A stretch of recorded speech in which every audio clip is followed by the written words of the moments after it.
I really hate that I have this fan in the back. It's like the ugliest thing, and I just have like a shirt covering the light.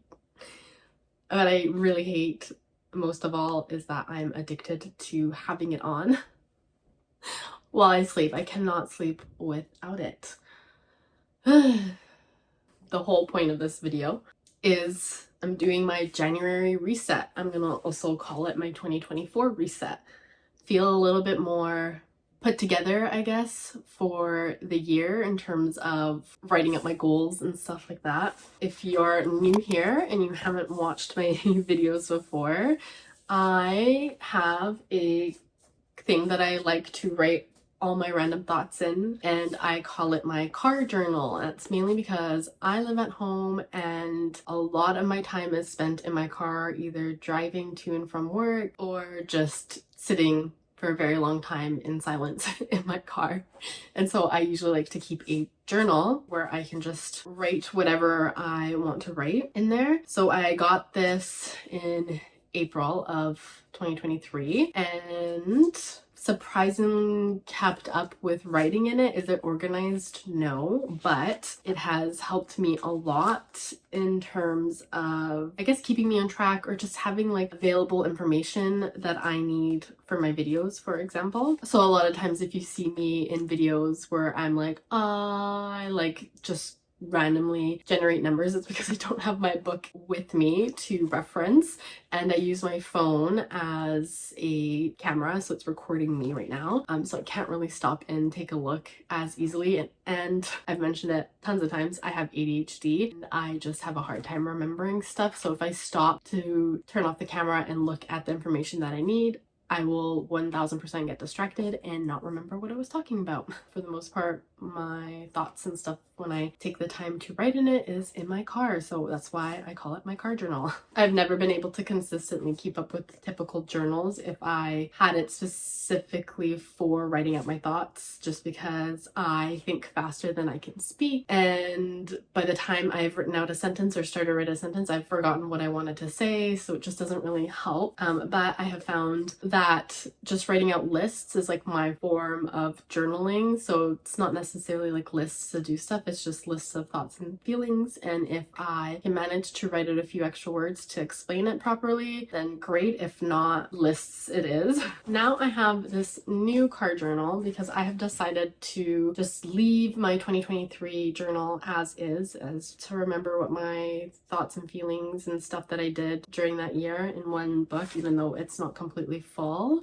That's okay with me. It's like, I want to say 80% full, and that's me starting it in April. Now it's January 1st as I'm filming this, and I bought this one from Chapters. I'll see if I can find something similar if you're interested in getting same one, but I did color green because I just wanted a simple book here, and it has tabs. My other one had dividers but not extended tabs, and I have sectioned them off. As the very front page, I'll go through it because I'm going to go through all my debt stuff. The first section is just my debt journey, anything money related that I want to always quickly reference in other videos. So it's like right front and center. I don't have to flip through pages, and it's like very clear. And then the next section I wrote as scripts, YouTube ideas. So sometimes when I have an idea to write out a video, I'll do the outline in the paper, because if I'm sitting in my car or something like that, I like using my phone, and my laptop is great, but I don't have the ability to use it all the time. And also I find when I am using my laptop, I will talk and look at my laptop a lot, so I rather not use it if I don't have to. And then my next section is just my ever-evolving working goals and thoughts. I'm always just someone who has been working on improving my life since I can remember. I've always tried. I'm not going to go into too much of a detail, but I like goals. Would I be happier possibly if I was able to live in the moment more? Yes.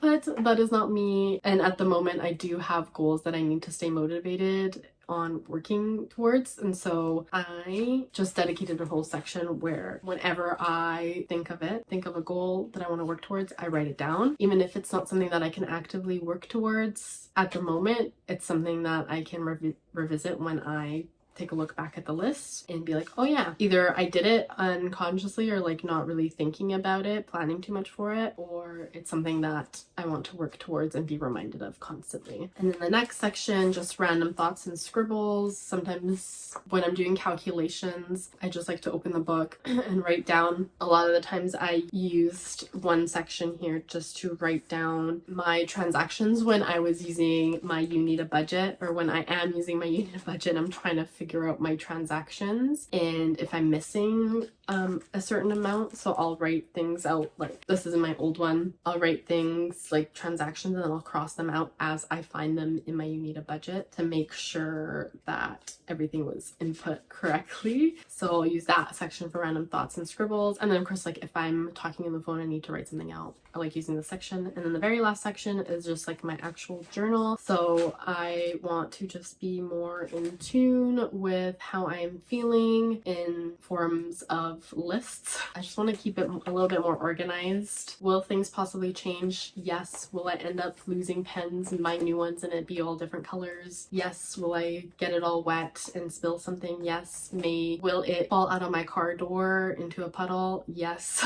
My main key things that I wanted in my little card journal was that it had a hardcover so it's easier to write on. This one is hardcover as well, but this one has like a satin, or not a satin, I don't know, it's just like a coating on it that feels a little bit more stable or durable than the paper cardboard on this one. And also it has tearaway pages here so I can like rip them out if I want to. That's what I was looking for in my card journal for this year. Will it possibly change as I keep using them? Maybe. We'll see what improvements I want for my next year's. Regardless, this is about my reset. So in this first section, just to explain how my future resets are gonna go, because I want it to be just a bit more organized and make it as easy as possible for me to keep track of the information and film these so that they're kind of in the same format. I do plan to also make a like Google Doc for it as well, maybe with a bit more detail. I started off with my debt journey.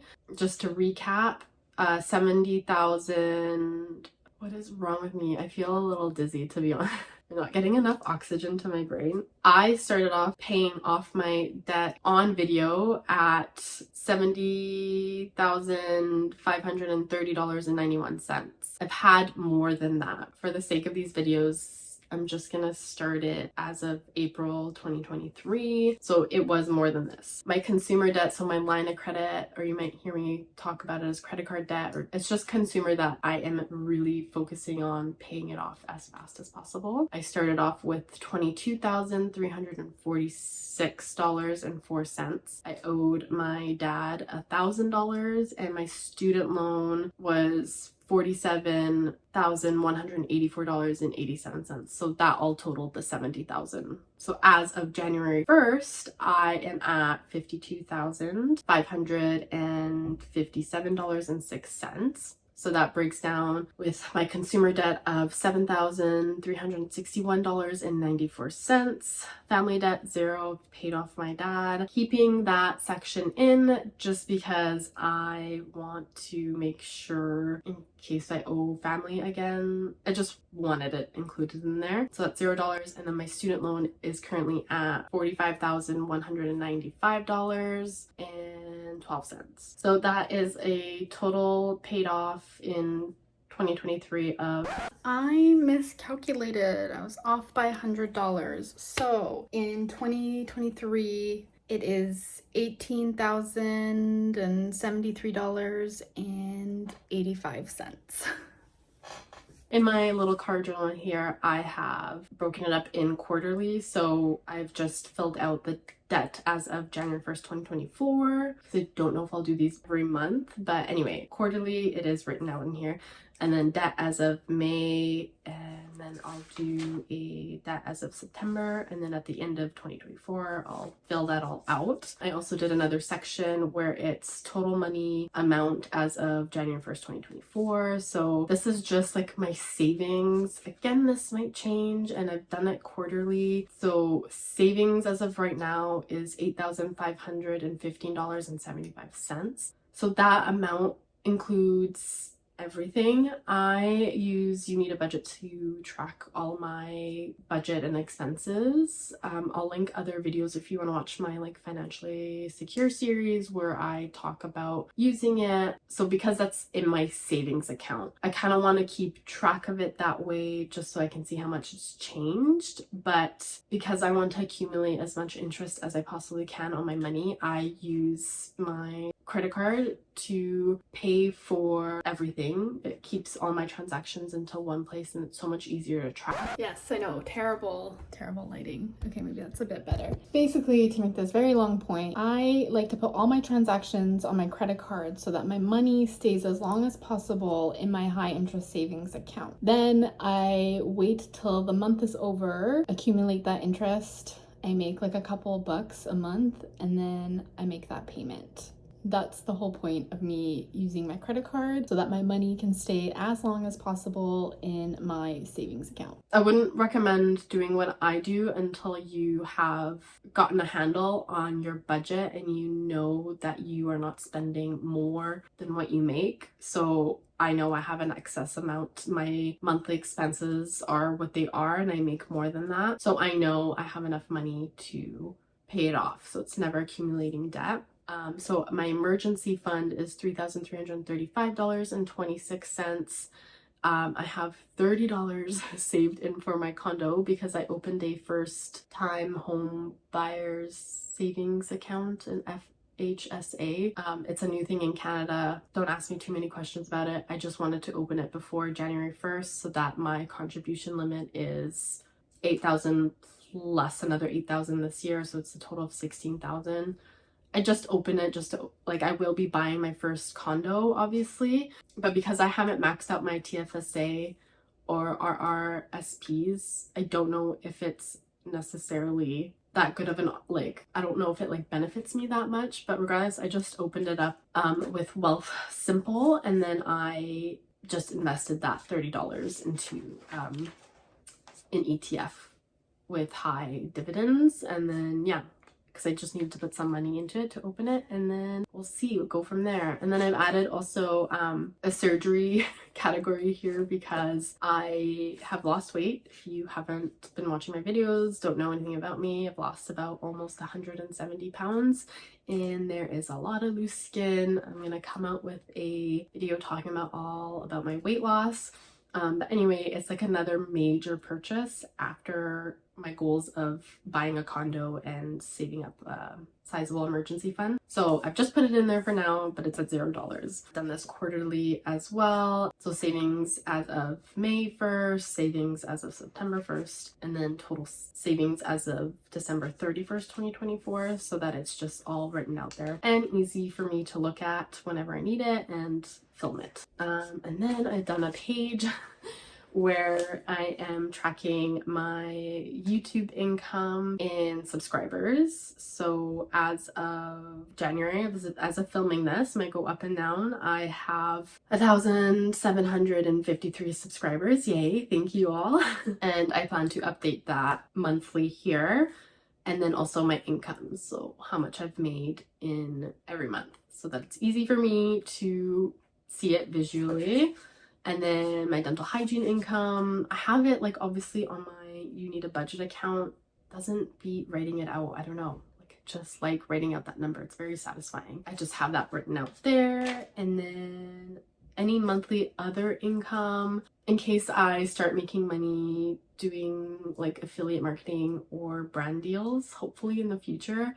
It's not a priority, I just wanted it here in case. Yeah, so then I have like my monthly reset video instead of writing it all out just in case stuff change. So I wrote January to February here because this is kind of the template that I'll use going forward. So starting in February would be easier for me to write all this off. So I'll write, you know, how much debt I've paid off, my income for everything, subscribers, YouTube videos, and then how many YouTube shorts I've done.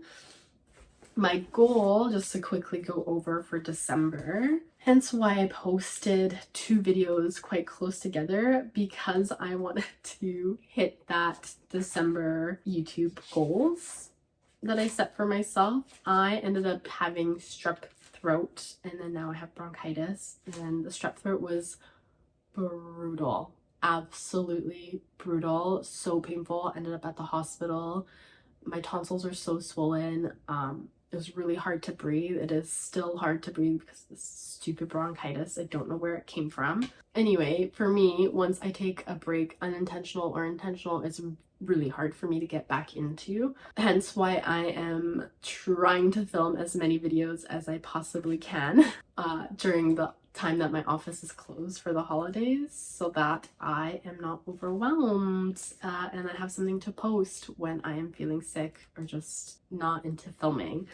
Because I know there will be times where I miss uploads or like when I don't want to miss, so I'm trying to plan that out as much as I possibly can. In terms of my YouTube goals, I think I have almost, yeah, no, actually I 90% there, I'll say. I started out December with 1,702 subscribers, and now I am to 1,753. My goal was 15 subscribers, so I've increased that. So I've just blown past that. The thing is with having goals on subscribers, it's like up to me, not up to me. It's very hard to control. I just thought I'd put that there because it's fun to see if I have increased by anything.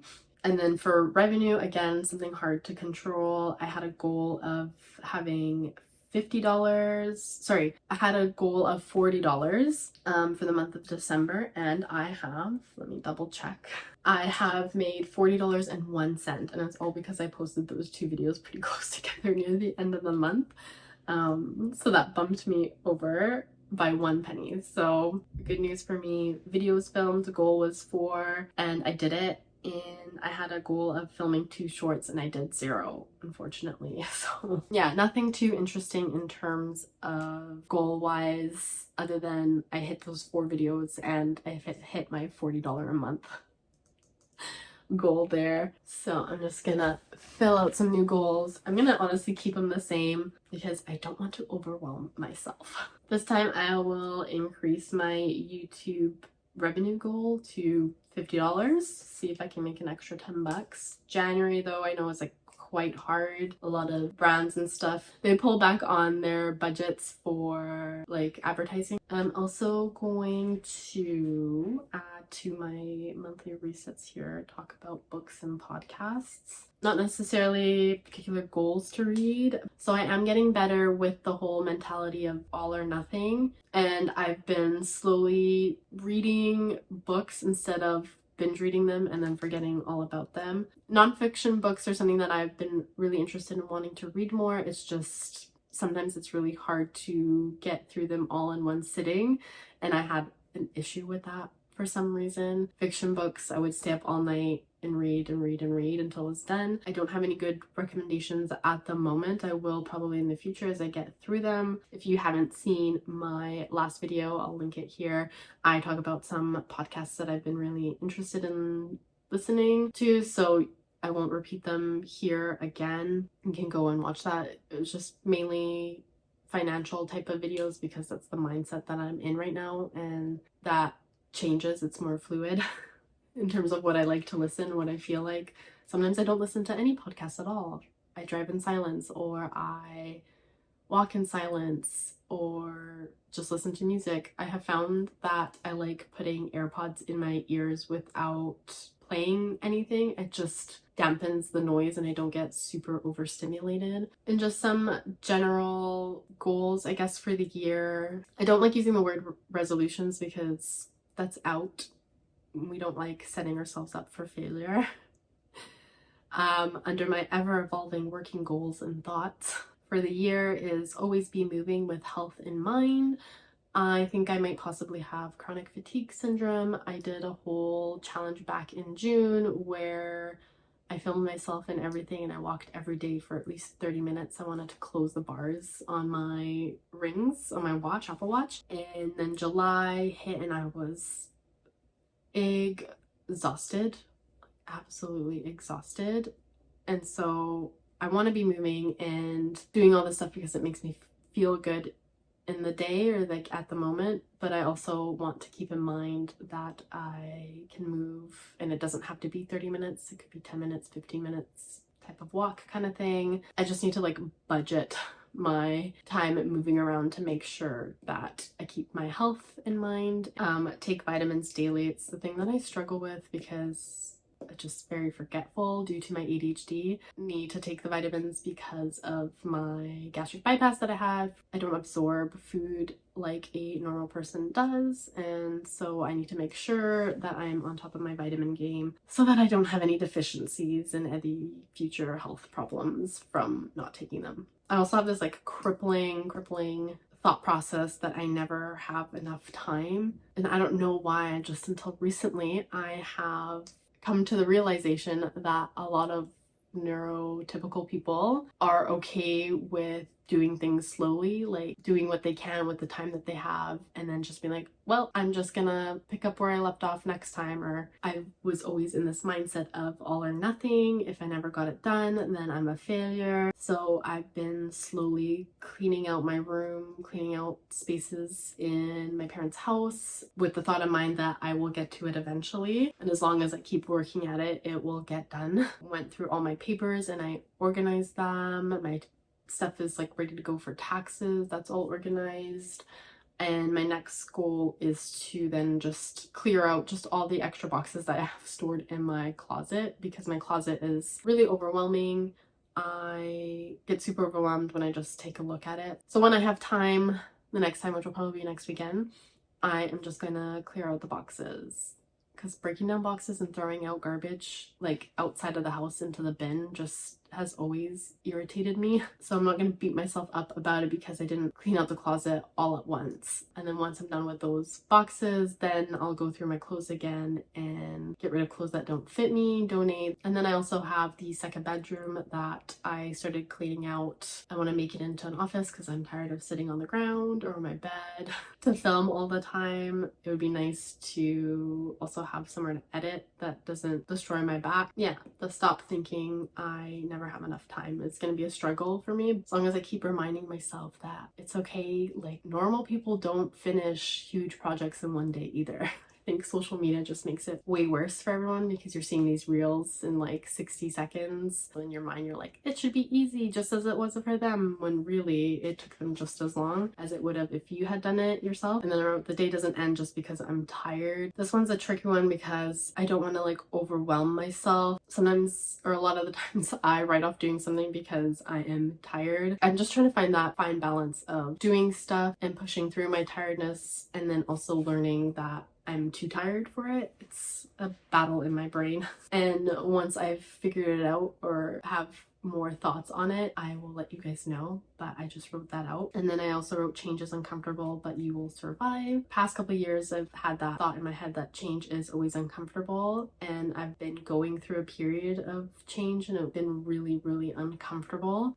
So I just wrote that down to remind myself. Once I get to the other side, hopefully in this period, there will be another type of change, of course, but it's always hard when you had a vision of what your life might look like for the next couple of years, and then it changes. It's like a grieving process, and that's why you feel so uncomfortable about it, because you're upset that stuff isn't happening the way that you thought it would be. Anyway, I've been filming for an hour, talking my head off because I have no one else to talk to. Anyway, thanks so much for watching, you guys. I'll see you in my next video. Bye!